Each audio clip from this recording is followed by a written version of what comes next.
Welcome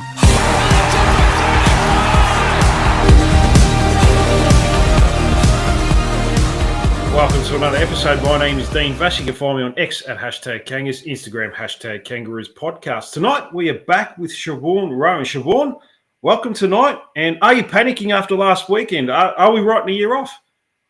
Hi, Dean. Always good to be on. Really looking forward to tonight because I'm usually the one that overreacts a lot, and I get really panicky about the way the team's going. It's not even the official practice match, so I'm not necessarily writing the year off yet. But just as we were saying before, I think there are a few things that are of some concern. At the same time, you don't take a lot out of practice matches, but I just think we'd hope for a better showing this weekend. Obviously, Melbourne, I still think they're a quality outfit, so it's possible that they are better than we think. That's probably the first point of call there. And we're playing against West Coast, so maybe a little bit more of a measuring stick for us. I think some of the things that concerned me was maybe the overuse of the handball is maybe one of them. And getting ourselves into trouble. Jesse mentioned this the other night on the podcast, in that I think at the start of last year we were playing that North ball style that where everything was really quick and really efficient, but I still don't think we're skilled or confident enough yet to be playing that sort of style of football. And it just looked as if we were getting ourselves into trouble and then making poor choices to get ourselves out of that. And that was just using the footy way too much instead of trying to be a bit more direct. I was a little bit concerned by the commentary around our fundamentals not being good enough, because I think that's the thing that stood out. I totally understand that it was really hot, so the players could have been fatigued. It is a preseason hit out, all those things, but it just looked like the forward 50 entries, the skills, the overall sort of ball movement, all the things that I really think that maybe we should be getting better at didn't look as schmick as maybe we'd all hoped. That's where my level of concern is. There are obviously some really positive things. I like the look of Jack Darling. He just doesn't get outmarked. I like the fact that he could bring the ball to ground. But the forward 50 structure is something that's a big talking point too, because do we have enough pressure forwards there? What's the structure going to look like? I think we need another good ball user in the back line. That's a big thing as well. It just looked like it was Caleb Daniel or bust, and pretty quickly, you don't have to be Einstein to work out that maybe if you shut him down, that the ball use and ball movement out of there won't be as efficient as what we need to win games of footy. So good things, bad things. I like the game of Will Phillips. We stuck with Melbourne. There are all these positive things to take out of there, but I just walked away feeling a little bit unsure. And Jai was captain day the other day, and Jai obviously was talking up a big game again. And I think this year, for the first time in a long time, the club has pressure on it to actually improve and perform. And let's see how they handle it. Let's see how they go with the expectation that they're going to have to start winning games sometime soon. So it's a practice match. It's not even the official practice match.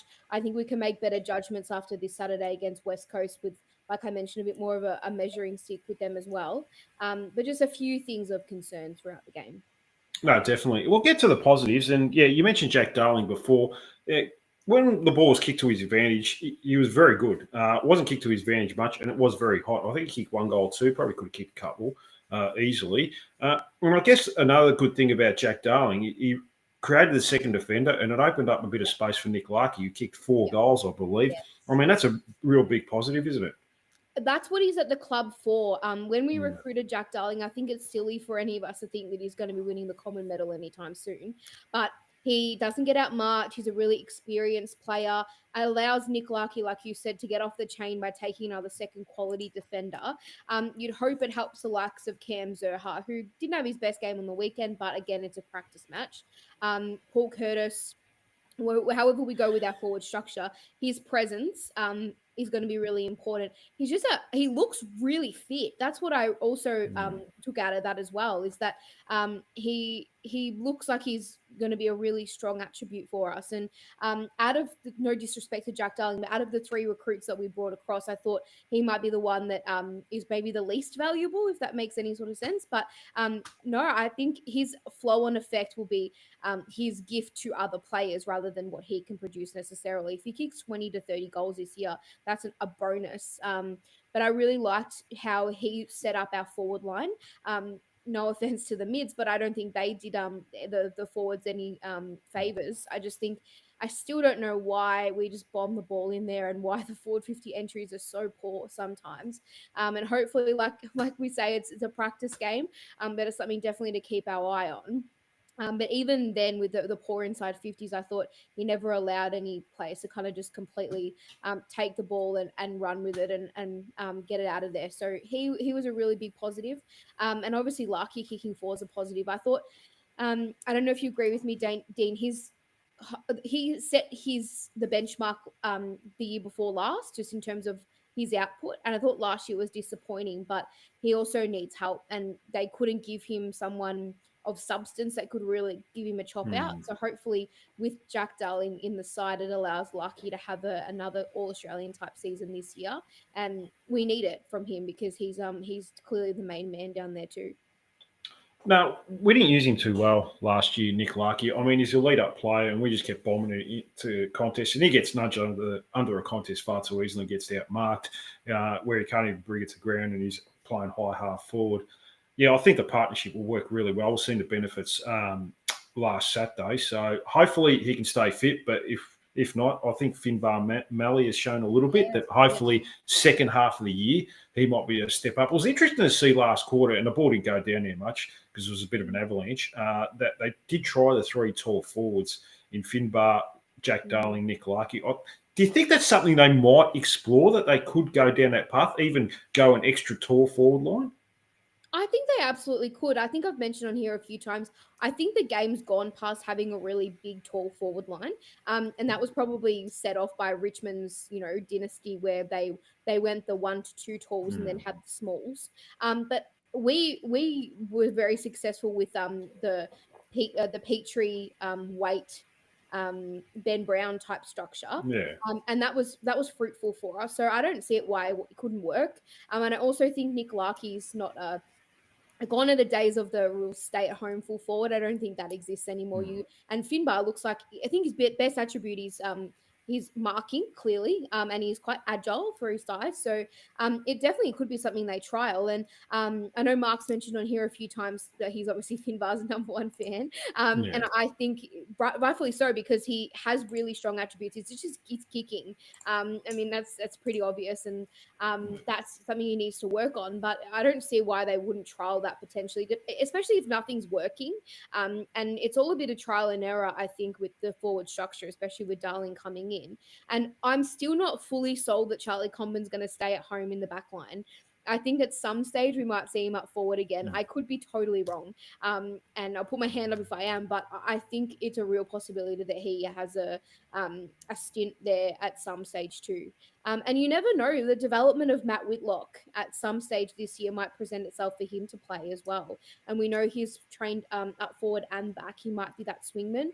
And Will Dawson's around too. So there are options. It's just finding the right option that's not going to allow the ball to get walked out of our forward 50, which we've struggled with. I'd love your thoughts on Jacob Constanti and how he performed for you, because I still think we've got to get our small forward structure right to kick the year off well. I thought he actually did okay. He probably showed a lot more than Robert Hansen, to be honest with you. His defensive first attitude, first sort of game is there to be seen. I still like Geordie Payne. I'm still waiting on him, but he's had an interrupted pre-season. He would have been in that position. There's no doubt about that. I still like him more long-term, but Costanti looked okay at this stage. And I'll go back with another question to you, but who would you have between those two? Because I think Jai Simpkin comes in for one of them this week. Do you go the offensive type player, Robert Hansen, or do you go more defensive type of player, Jacob Costanti? It's really hard because I had Robert Hansen Jr. starting round 1. but his performance on the weekend wasn't great. And you alluded to the fact that he had one inside 50 tackle for the year last year when he was playing in that role. And I still think, I don't know how, we'll talk about this a little bit later about the unbalanced side of the list, but I think you can shove players in that makeshift role and say, be a pressure forward or play as a high half forward, whatever it might be. But I think Constanti probably plays for mine just because he does. I liked the fact that he was pressuring and harassing and might not have got the chocolates, but those rewards will come. And I just don't think Robert Hansen necessarily has that part of his game complete yet. I'm not saying that he won't. It's possible that he goes back to or starts the year in the VFL, and then works his way in from there. I think the reason why Eddie Ford's not playing in the side at the moment, Dean, I reckon, is because of the fact that he's lacking that forward pressure part of his game. But at the same time, is that his role necessarily, or is he more that medium tall that I guess not necessarily the crumbing sort of small forward? I don't know. I still think we're plugging holes that don't necessarily have players that are designed for that role. Where Constanti, I think, has been brought to the club as a small forward that can pressure. Why not give him a crack and see how he goes in that role? I think Eddie Ford has shown enough that he has improved his defensive side. Yeah. To be honest with you, I think he's not getting a game at the moment because they've got to play all these midfielders and they're playing him a high half forward, which squeezes him out. Unfortunately, he's a best 22 player in my opinion. I've seen enough. He showed that in the B team last week in the first half. He can push up the ground. He can play a wing, but his best work is inside the forward 50. And at the moment, he can't get that. He can't get that opportunity. Now, we'll go to that now. The team balance. Now, I wasn't too worried about skills or anything like that. It was just dusting the cobwebs off. And I know people want to go back to the last 5 years, and there was a lot of glaring similarities to inside forward 50 entries, a lack of pressure, especially in transition. I'm not too worried about that. It's just the imbalance of the team that frightens me a little bit because there's just too many midfielders. Like we had Will Phillips, LDU, Sheasel, Luke Parker, Colby McKercher only went there for a little bit. Jai Simpkins going to come back this week. Jai Simpkins' best position is the midfield. He looks ripped. He looks like a player that would get 30 possessions a game if he played midfield. He's not going to play that. There's just too many of these players. And you even seen on last weekend, every centre bounce, there was a different midfield combination. I assume they're going to balance it out come round one. They just want to trial a few different things. That's fine. I've got no problem with that. But you're going to play players like Colby McKercher, a high half forward, 5% centre bounce attendances or something like that. I still want to see him on the wing. Finn O'Sullivan, they mentioned last week, Lee Adams mentioned, well, he'll play first half of the year on the wing, then we'll push him in the midfield. Well, how many players are going to get through there? You can't play 20. And you're going to get George Wardlaw back. Tom Powell as well is in there. I forgot to mention him. There's just too many for me, Siobhan, and squeezing players like Eddie Ford out of the team who should be in the team, who's a better option in the forward 50 and as a half forward as opposed to a Luke Parker. You couldn't have said it better, Dean. And the crazy part too is I always envisioned Luke Parker would play 1% midfield, a lot of time high half forward, but even he played again, it's a preseason game, it's trial and error, it's all of that, but he played a lot more midfield minutes than I thought, and he looked really good when he was in there because he released players like Sheasel and McKercher and Bailey Scott and all these players to do their thing, and I loved him as the extractor out of there. But the squeeze for midfielders is crazy, and I've said this for a really long time, and I'll say it again. The structure of the list is so imbalanced, and I know they went for this. Nothing we can do about it now. This is just whinging. No. But I know they went for the midfield out theory and all of that, but I think they made a royal mistake at times with what they've done. The other player you didn't mention was Xavier Dersma, who I know wouldn't be fit and ready to go for round one with the complaint at the moment. But at the same time, he's another one where he plays. He looks like his best position is probably midfield. It's wild, or high half forward. My concern's always been that I know we've got Whitlock, I know we've got Dawson, these young talls, Combin, not necessarily a young player anymore, but these sorts of guys coming through and growing. But you're going to have a glut of midfielders that are ready to go in their prime. And then you've still got the tools who take longer to develop, trailing behind them. They're not all going to come through together necessarily at the right time. And the list is imbalanced. It's as simple as that. So it's really hard to fix that problem now. And I think what they're doing is they're trying to, like you mentioned a lot, put a square peg in a round hole with some players. And like you mentioned, players are missing out. I think Eddie Ford is the best 22 player, and Simpkins a pure mid who probably, as captain, might not even be able to fit in there when you're trying to get other blokes time in there.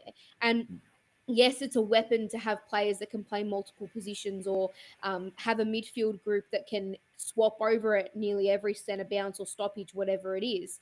But in saying that, it's also a problem. And I'm not even clear on how we start round one in terms of who starts in the centre bounce. I think the most obvious player is Luke Davies-Uniacke, who you're not going to see playing it in the back half, are you? There are clear midfielders that are going to start, but even the Will Phillips conundrum, I think he was probably one of our best players on the weekend. And I think players that had a point to prove also played quite well, which I like to see. But he would be really unlucky to not be playing when Wardlaw comes back. And I think it's because it's just too much of a squeeze. And yet we're crying out for small forwards and, in my opinion, small defenders still, and even tall defenders. And it's just crazy that we're in this position. And I don't know. I don't know how they're gonna do it, and this is why they pay the coaches big bucks. But we got too many midfielders. It's as clear as that. That's all you can say. That's pretty much sums it up at the moment. So yeah, we just like I'd like to see Harry Shearer just play permanent midfield who can push forward because he's far too good of a player. Like I know people will say, well, he's a classy forward. We'll need someone in there. Well, we need someone kicking it in there too, and he's probably the best. I think he was number one in the team for goal assists last year, kicking the ball inside forward 50. So yeah, it's for you, is it as simple as getting the best ball users in through there, or are you looking at what? How do you go about it? Well, get best players in their best positions. Like I'd love to see Harry Shearer on the midfield because he's going to get 30 touches and they're all going to be quality. Colby McKercher on the wing would be ideal, to be honest with you. But they want to. I don't know who even played. Was it Finn O'Sullivan was playing a fair bit there with Bailey Scott? Yeah, I'd say those two will rotate a little bit. Colby McKercher looked a little bit lost with his role last week on occasions, but I'm sure he'll work that out. I'm going to go to the back line. Is the back line too slow? Do we need another runner there? Because Caleb Daniel's not lightning quick, but he's a great ball user. Can kick can thread the needle from 50 metres away. But do we need another run and carry? Because they, like you mentioned before, they tried the overlap and the run and gun type approach, but there's no players behind the ball that can do it besides Caleb Daniel. And if you take him out, there's no one else. That was the most disappointing part of the day for me. Trying to watch the back line at times, it was like this. And I'm hoping that we were past that, but it was like that at times. Griffin Logue worked himself into the game, but I thought he started a little bit how you going, but he's had a very injury interrupted little period of time there, and that's all to be, worked out over time. But in terms of speed coming out of there, look, this might be a harsh comment, and I don't mean for it to come out as harsh, but I thought maybe we had moved past the Darcy Tucker Luke McDonald combination out of there. I recognize we've had some injuries. I know that Hardiman is coming through. Goda, unfortunately, with that hamstring setback, won't be starting round one. I think by halfway through the year, I would be really hopeful that we'd be seeing the likes of Hardiman and Goda playing out of there permanently. That's the ideal situation. Jackson Archer tries hard, and I don't think he had a great year last year and really improved. But take this the right way as well. I think we've got a lot of players that try hard, but aren't stars, and the back line for me is still the weakest part of the ground for me, in my opinion. I still get really nervous. And at times, again, I know it's a practice match, but at times it was so easy for Melbourne to score. And good teams don't allow goals to leak that easily. The problem is when you don't have your mix set, how are you going to build the synergy and understanding of where your players are and how the system works? And maybe that's why they want the experience and the combination of, Daniel, McDonald, Tucker, and Combin Core and Logue. Maybe that's why they've done it that way, that they want to build synergy and all of that in the side. But I think they're too slow, and some of those players are too not skillful enough for the game style that we're wanting to play.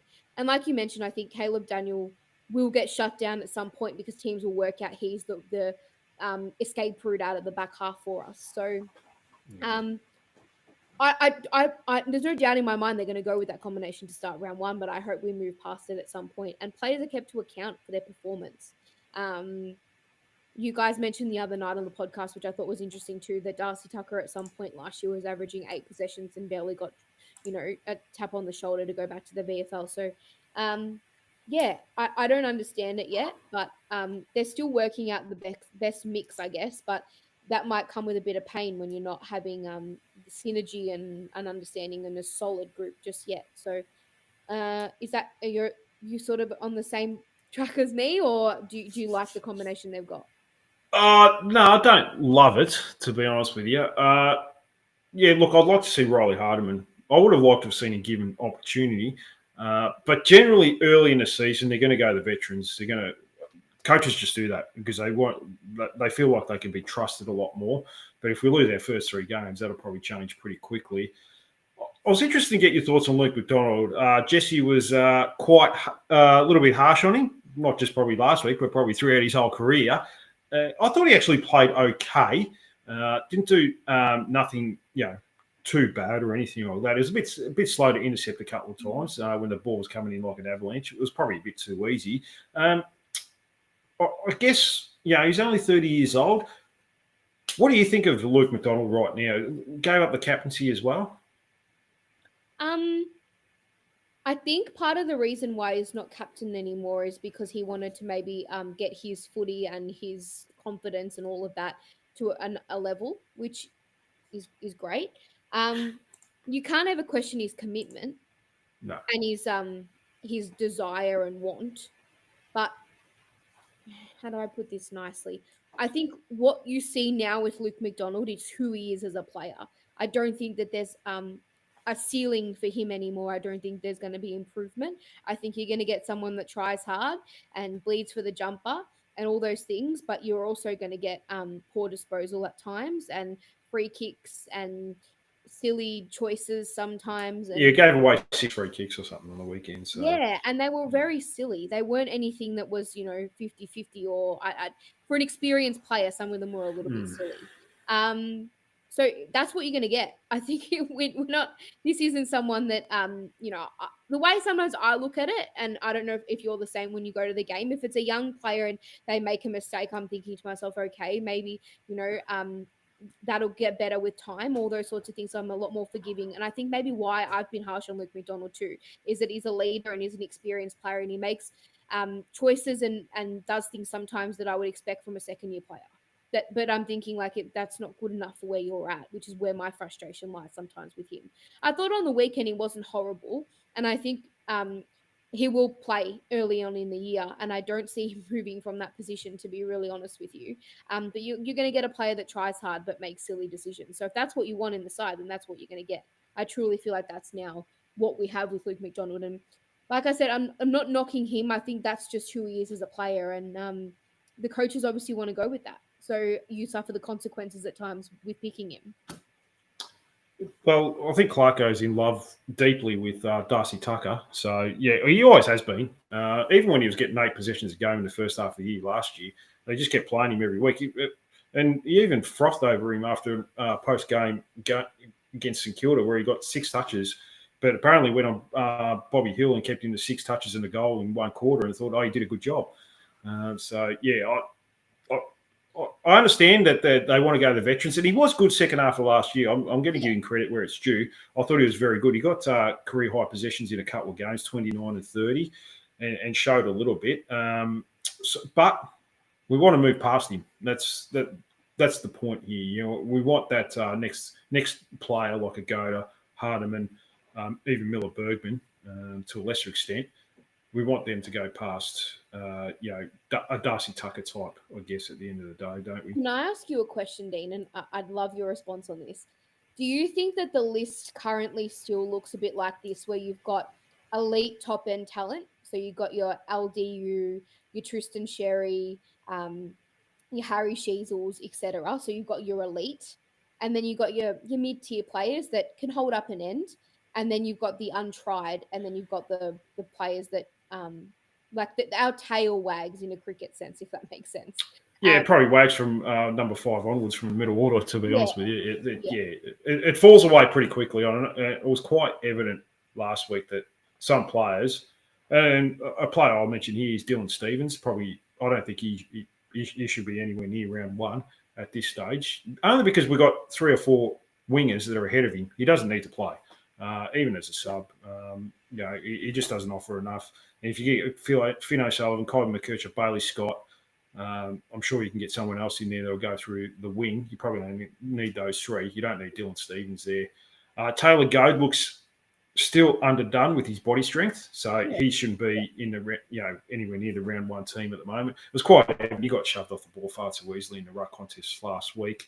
Finbar Mailer's probably still got a bit of education to go, and then there's a number of others, and it's generally kids, but there is some middle tier players like Dylan Stevens that probably aren't going to take it to that next level, unfortunately. Like, we've got probably 8 or 10 really high-quality players. McKercher is going to be an absolute gun.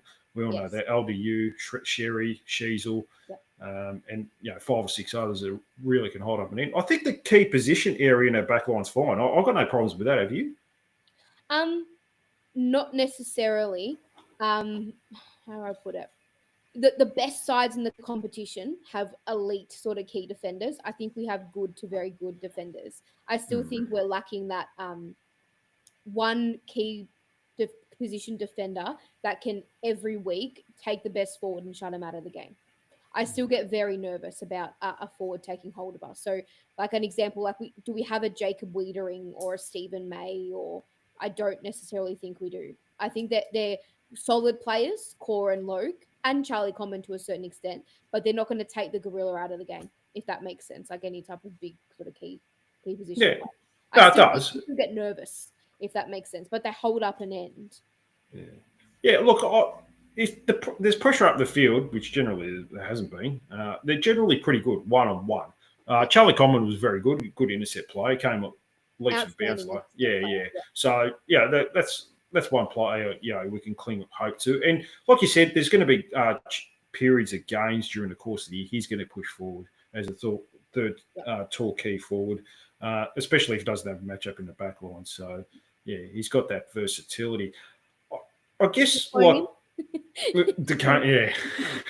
Clone him? Is there a way that we can? We want to clone Harry Sheezel about 16 times. So but unfortunately, no, we won't be getting that anytime soon. We'll have to talk to Alston Powers about that. I was going to mention if we put Fisher as a rebound defender who's got a bit of pace, a bit of skill, does that make the back line too slow on the other end? Like, does it make it because you've got Caleb Daniels, Zach Fisher? Or should it be okay because we've got the 3 tall defenders and Jackson Archer, who's almost an intercept player as well? It's hard, isn't it? I think the backline structure is definitely going to be the biggest talking point going into round 1. Is he fit for round 1? Exactly. He was underdone last week. I assume he's playing this week. He should be close.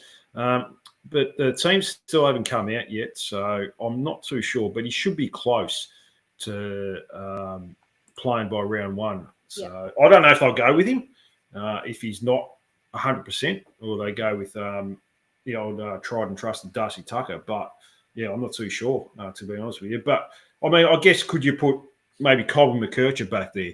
That's where my mind's going. I know that we all want to see him on the wing and in the midfield as being that best distributor into the forward 50 because he's got skill, he's got class. No offense again, but I think a lot of the list is lacking those 2 qualities and polish at times. So you want that. But maybe he's the one that provides some drive and run like we saw last year. Like I go back to this all the time, but the reason I didn't sometimes cry at times was watching him play that passage of play where he ran down the wing and took multiple bounces and then delivered a beautiful pass inside 50, and that was all the way from the back half. So it's hard to know what they do, but I think they're going to go with McKercher to start off half back. Okay. I think that might be what they do, and they have O'Sullivan on the wing opposite Bailey Scott. Okay. I'm thinking maybe that's what they do. But in saying that, I like Zach Fisher as a player. It's just, again, I have my hands, in my mouth whenever he gets the ball, because I you sometimes don't know where it's going to go.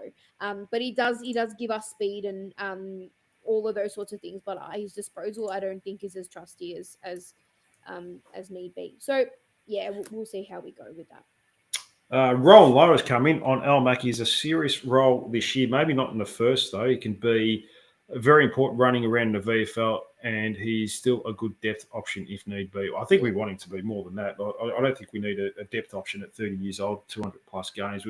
When we don't have much experience as it is, he needs to really get his game to how it was in 2020 when he won a BNF. And he's certainly shown some periods where he's been quite solid. I remember that round one game against Hawthorn a couple of years ago. Jason Lafrence's debut, he was outstanding. I think he took about 13 intercept marks that game or something. That's where he's at his best, when he's taking intercept marks and he's confident in that way and not trailing behind, and some of the stuff we've seen him do recently. But he's a good intercept player on his day, definitely. And when he's confident, which I just don't think he is at the moment, he can really be a great attribute. No, I agree. So hopefully he's still got some good footy and not having the burden of captaincy as well. Might have weighed him down. I'm not too sure. Put too much pressure on himself. Tried extra hard. He wasn't relaxed. Generally, whenever you do anything in life, you're generally a bit more relaxed and not tense. But look, we'll see how we go. Couple of players that I've got a quick question for you before we move on. You mentioned Zach Fisher before. Why is he not the solution to our forward 50 pressure problems? Do you think at some point we see him in the forward line? Well, you've probably seen him play a lot more in the forward line. You've gone to a lot of Carlton games with your dad. I don't know. Does he bring that role? Is he a pressuring forward? Is he a bit like more Robert Hansen type, more an offensive type player? I think he's a bit of both, and I don't know why we can't trial it. That's just my line of thinking, is that if he's not good enough in the eyes of the coaches to play that role like a Caleb Daniel, like a running off halfback, that's sort of what he's done for us last year. Why don't they give it a go and see how he goes alongside Constanti or stand alone? I don't have the answers to that, but I also think that it's worth a try, because I still think we're lacking a small forward other than Paul Curtis and Zerha, who's more the medium type that can pressure and kick goals. And on his day, I think he's a really good goal kicker, and he worries the opposition because he is quick. So they call him Fish for a reason, his surname, and also because he's quite fast, Sipping Fish. So I don't know. I think it's just something that maybe they try at some point. And there'd be, for me, I think it would be silly to not see that at some point during the year. No, that's fair enough. I remember someone interviewed him a couple of weeks ago. It might have been the practice match. And they sort of said, "Oh, what's your role going to be?" He goes, "At this stage, I'm going to be still on from half back, but he misses kicking goals as well. So it might be a possibility, look down the track, but I think Geordie Payne's going to just take over the world there, Siobhan, so we don't have to worry about it. But it'll still be handy to have someone else. Were you a bit surprised, like Matt Whitlock, who's had an excellent pre-season, didn't get picked last week, and they went with someone like Toby Pink, even though he only played a quarter? It's bizarre, but at the same time, I at the time was like, what the hell is going on? And again, I think this is no offense to Toby Pink, but I think Toby Pink is a regression from maybe where we need to go this year. He's a very handy depth player and he fills a role, and there's nothing wrong with him. I'm glad he's still on the list. But I think maybe with Whitlock, he needs to fill out more before you throw him into the deep end. I'll never forget when we played Miller Bergman and he was quite young and he caught one bump and he dislocated his shoulder. Yeah. And I think the risk with young players when you throw them in, he's not playing senior footy for a while. He's just too light. And if you're going to be playing him as a key forward or a key back, he needs to put on size. He needs to have more experience. And with someone like Finn O'Sullivan, he can come in and play because he's playing a role that is not going to get him, knocked around. He's still like a toothpick. That's not a knock on him. That's just the fact that he's a first-year player playing as a key defensive player. So I've got no doubt that he will be a really good player for us, but the time's not now for him. He's got to get experience, size, more of an understanding of how the structures, all that before he plays. It would actually be disservice to him to play him. Even though, again, it's a practice game, I probably understand why they did that now because this is a trial run and he's not playing early in the year. He could set the world on fire in the VFL and I still wouldn't be saying, let's bring in Matt Whitlock. He's just not physically ready yet. No, that's fair enough. It's probably similar to Taylor Goad as well. Probably just a bit underdeveloped. But Taylor Goad has come a long way in the last 12 months. I don't mean to discredit him. Yeah, the Luke Jackson comparison that you brought up the other week was spot on, and that's so exciting for our future. No, definitely. I mean, and Luke Jackson's filled out a little bit, so it probably might take another 12 to 18 months. But he's certainly shown, a lot of good signs in the last 12 months. This time last year, he was almost making Jacob Edwards look like Wayne Carey. He was going that bad. But, this has been a big development in his game. And he's certainly, for a 207-centimetre player, below the knees, he's very good.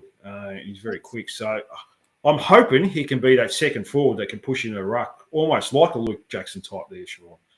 Absolutely. They call him Unicorn, and there's a reason why, because he's got some tricks. Really, really exciting player. And did he win one of the fastest players on the list, or am I thinking of something different? Did he? I'd have to look at that. Possibly. Well, he's a big, tall guy. Generally, it is a big, tall guys. So he's quite with the long legs size as well. Yeah. So he's a development player, but this year in the VFL is going to be really exciting for him because even from last year to now, the progression and development has been really exciting. So and I also think Tristan Sherry learned from Goldie.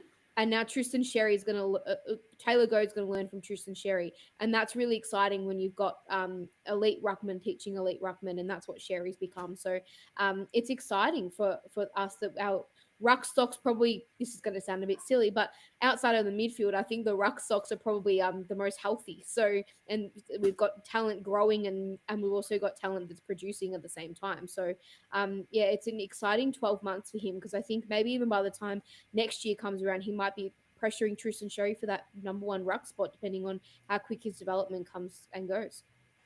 Well, Tristan Sherry is probably going to be All-Australian this year. The way, he's pretty close to it last year. But I certainly could see them working together in the team down the track. So, it's exciting times with the amount of young talent coming through. There's no doubt about that, and that's probably one of the reasons why the club have sort of given up the future first rounder, even though I don't agree with it. I didn't agree with it at the time. Because they just want to see all these young guys grow together. Dylan Stephens was another interesting selection. I don't know what the theory there was playing him last week. He didn't show enough for me in the B team the week before. I think he started off okay. Had probably in the first 10, 15 minutes, but was unsighted in that B team after that. Surely we're sort of not going to even contemplate putting him into the round one team against the Bulldogs. I wouldn't think so, Dean. He had a really good period during that Melbourne game where we almost pinched it at the end. And I thought maybe that was the turning point for him. I think he's a confidence player, much like Jaden Stevenson was. I think when they have their tails up there, they produce quality footy. But I don't mean this in a negative way, but I just don't think he's good enough at the moment. I think there are players well and truly ahead of him. You'd probably think that in that same position, Finn O'Sullivan, Bailey Scott, McKercher, all these guys are well and truly ahead of him for that role. And he's just not, he doesn't really have a point of difference, does he? He's a good runner, but his skills aren't great. His decision-making isn't that great. So it's a difficult one with him. I don't know how much senior footy is going to be playing this year, but I don't see him in the round one side, unfortunately, at this point. Look, we've got a number of wingers at the moment. He's definitely on the outer, I'll have to say. So, Goad was in the top 10. Rowan's coming. Goad was in top 10 over 25 metres in the draft. So, look, with the big, long legs, it doesn't surprise me. And he certainly showed burst of speed in that intra-club match a couple of weeks ago. So, look, very exciting times. Now, the teams still haven't come through, Siobhan, for this week. But what are you hoping to see this week anyway? Do you want to see maybe a couple of the younger guys get an opportunity? Maybe Nick Larkey just get put in wall quite early, save himself for the Bulldogs game? Yeah, I would say that they probably wouldn't be taking any risks with him, that's sure. And obviously, it's over in Bunbury. I think it's going to be hot conditions. Hopefully not as hot as what 28, it was. I think, or something like that. So. Hopefully not as hot as what it was in Melbourne on last week. What I'm hoping for is a better showing. This is the practice match. This is the last hit out we've got before we face the Bulldogs.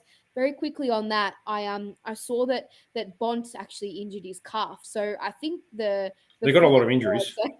They're well and truly smiling on us. So look, you don't want to win due to the opposition having more injuries. But obviously there's going to be no Ugle-Hagan, no Treloar, no Waitman, who's troubled us significantly in the past, and maybe no Bontempelli. So there is no excuse not to compete hard against the Bulldogs. I know it would have to be a 100-plus point turnaround if we were able to get over the line. But this is the last hit out before we have that game. So I want to see a better showing, maybe a bit more of what we'll produce in round one. I don't know if you agree with me, Dean, but I would want to see a bit more of the structure that we'll go with. And as Patch Adams touched on, I want the fundamentals to be a little bit better. If they are, nice. Maybe they weren't taking the game as serious as us fans maybe were, but I would be a bit more concerned speaking to you next week if we did have the same sort of overuse of the footy and fumbliness and poor disposal than what we did against Melbourne. So all those sorts of things I think are really important. And I know practice games don't mean a lot, but being the last hit out before we have the game against the Dogs, you'd want them to have some form of confidence going into that game and feeling confident in themselves and in their teammates and in the structure that they've trained the whole preseason for. So that's what I want to see. And no injuries, please. Because I think that's going to be a well, that's the main thing, yeah.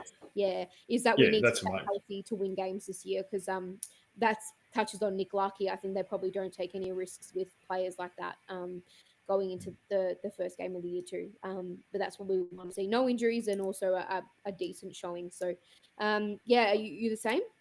I definitely want to see. I know, fundamentals were missing, but they've been missing for about the last 5 years. So, yeah, we're overdue, Siobhan, to get them right. So, but, yeah, I mean, the most important thing is 2 weeks' time. So the Bulldogs at this stage will have Waitman, Jones, Treloar, Ugle-Hagan, Johansson, not for round one.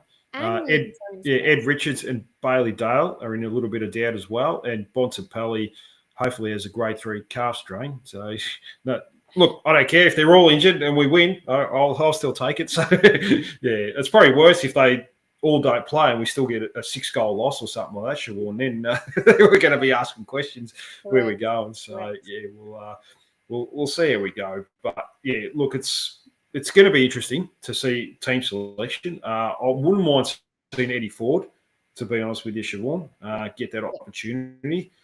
I'd like to see Nick Larkey almost rested. I don't think there's no need to play him. I just want to see running the legs for players that need the reps. If Fisher's available, give him 3 quarters. Aiden Core's still a bit underdone, so give him 3-4 quarters. It's more about getting reps into players, and then we'll worry about the Bulldogs in a couple of weeks' time. But do you think that the side that runs out on Saturday will be as close as the round one side as we'll get, or do you think they're still wanting to get miles in the legs? I'd say it'd be pretty close. It was pretty close to last week. Was pretty close to best available. You'd have to say that, wouldn't you? Absolutely, yeah. Whether or not they go with that again would be interesting, or whether they decide to wrap some players up in cotton wool. You think, like I've said pretty much all preseason, they're going to go the veterans in round one because that's what tried and tested. Do you think they'll sort of do something similar, like when it comes to round one in a couple of weeks' time? They will go, all right, we'll just play Darcy Tucker, Luke McDonald. I was going to say Toby Pink then, but hopefully not. But yeah, those types of players outside of maybe trying a few of the young guys like Riley Hardeman, even though they're probably going to show a little bit in the VFL this week. Who knows? Yeah, like I mentioned before, I think going into season 2025, the key word for me that I've kind of plastered on the club is expectation. There is now an expectation that we win games and that we improve, and I think that take this the right way, but the reaction from a lot of supporters watching the pre-practice match says a lot to me about the way this year is going to go. I think people are now expecting improvement and expecting good performances. And if we're able to produce it, I think for the first time in a long time, the club's actually going to feel that pressure. It's not going to be the same, oh, we're young, we're developing, there's green shoots. I think there's actually going to be pressure on players and coaches for that matter. To start giving results to supporters in the wider AFL community. So in saying that, you speak about veterans. If we start the year poorly, which I'm hoping we don't, or even to start the year, I think they'll go the tried and tested just so we can settle into the year and get into a nice gallop. I think they'll do that, Dean. I don't think they're going to take risks with a guy like Hardeman, even though I don't think he's a risk. I think he's a good player in his own right. I think they'll want to go the experienced heads just to get the year off to a good start. And I remember last year we spoke a lot about like in case of emergency players, that sort of thing. I don't think they're gonna need that this year. I think they're gonna start with that, if that makes sense. Just to get the year off on a good note. I think the thing also, and I don't like thinking about this, but I think that they know they need to win a few games early to get LDU signature as well. You don't have to be blind ready to know that. And I don't know whether or not that has any bearing on who starts the year or any of that sort of stuff. And I could be totally wrong. But I think in the back of everyone's minds, it would be hoping to start the year well, just to see his signature on the dotted line as well. I think that's super important. Everyone wants him to stay. But I think for him, it's about how we start the year and if we start winning games too. That's fair enough. He's got every right to assess his options. If we're struggling, we start off this year like we did last year, and we're 0-10 with a percentage of 50 or whatever it was. Then he's got every right to exercise his option, and that would be no one's fault but our own for not being competitive and not being a competitive football club. The only thing is, like, I don't think there's a big club going for him because they don't have the salary cap space. I was a bit worried Collingwood were going to come in because that's the one club I think he would seriously consider. I think Essendon and St Kilda are two sideways for me. Like, that's just mid-table mediocrity clubs that are just not going anywhere, not going to win finals or win premierships or anything like that. So, and he is a restricted free agent. You can match any offer. So, yeah. Would you be concerned if a Hawthorn came in? I would, but they'd have to give up a lot to get him because you just match the offer. And if he wants to go, you don't have to trade him unless there's a ridiculous offer coming back. We'll just say, give us Nick Watson and a couple other players, and we might consider it. But if he's a restricted free agent and we say, no, we're not trading him, we did it with Tristan Sherry a couple of years ago, and he ended up staying, and it worked out pretty well. And there's been a number of other players that have requested a trade, didn't get the trade done and end up staying, and they've been pretty good players, Sean. So, we'll see how that plays out. There's no real stress with LDU or anything like that, I wouldn't think. So, things can change, and, he may want to request that, but the ball's in our court with him as well. So we'll have to wait and see how we go. Siobhan, I think that's all I have for you. Did you want anything else before I let you go? I think I might have lost Siobhan here because the screen has frozen. It's still got her as recording, but unfortunately, she looks like she has gone. She's gone. So we'll see if she comes back on. But I'll just check the teams while we're here anyway, see if they've come through. Apparently, they're supposed to come through at 7:30, but I haven't seen anything. So at this stage, nothing has come through. So that might have to be it, unfortunately, everyone. So thank you to Siobhan for coming on. Unfortunately, Siobhan got cut out there. So, that's a bit of a shame. Anyways, that's it from me. I'll be back probably early next week to review our performance against who do we play? West Coast. I'm a bit lost now, so I'm starting to lose it a little bit. To review our performance against the Eagles and, probably going to get a few more guests on. I'm going to send a message out tonight, actually, to the boys from the other podcast. We'll try and get that happening as well. I'll try and get other guests on as well because it's starting to get pretty close right now. So thank you very much to all you lovely listeners. Don't forget to like, subscribe, leave a comment, and all that sort of stuff. Yes. I don't promote much of my work on YouTube, but if you want to do that, that'll be fantastic to help the show grow. Anyways, that's it from me. Bye for now, and go Roos.